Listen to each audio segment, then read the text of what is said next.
অপেক্ষা বাড়ছে রণবীরের। বলিউড তারকা রণবীর কাপুর হাতে এখন বেশ কয়েকটি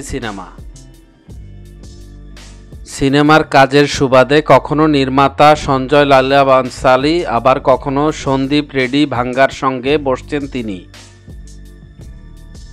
এছাড়া রামায়ণের মতো বড় কাজ তো আছেই।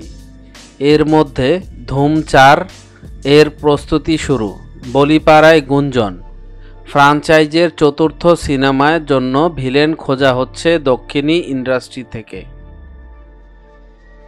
আপাতত চলছে Sanjay Leela বানসালির love and war সিনেমার শুটিং, যে সিনেমায় আলিয়া ভাট ও ভিকি কৌশলও আছে। তারপরেও একাধিক ছবি রয়েছে রণবীরের হাতে। নীতিশ তিওয়ারির রামায়ণ নিয়ে চর্চা দীর্ঘদিন ধরেই, সেটাও রয়েছে ব্রহ্মাস্ত্র অভিনেতার ব্যস্ততার ঝুলিতে। এত কিছুর মধ্যে অপেক্ষা থাকবে সন্দীপ রেড্ডি ভাঙ্গার অ্যানিমেল এর সিকুয়েল অ্যানিমেল পার্ক এর জন্য। সব মিলিয়ে ধুম 4 এর শুটিং শুরু হতে হতে 2026 সালের এপ্রিল মাস লেগে যাবে। সবে প্রি প্রোডাকশনের কাজ শুরু হয়েছে। সূত্রের খবর, ধুম 4 সিনেমায় রণবীর লুক কেমন হবে তা নিয়ে এখনও পরীক্ষা নিরীক্ষা চলছে।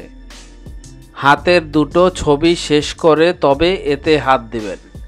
এই সিনেমায় 2 জন অভিনেত্রী থাকার কথা।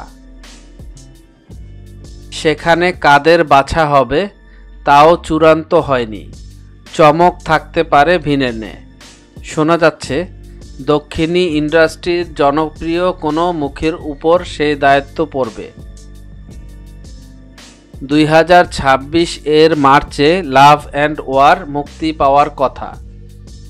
আর দীপাবলিতে রাম চরিত্রে দেখা যাবে তাকে, যেখানে সীতার চরিত্রে সাই পল্লবী ও রাবণের ভূমিকায় থাকবেন যশ।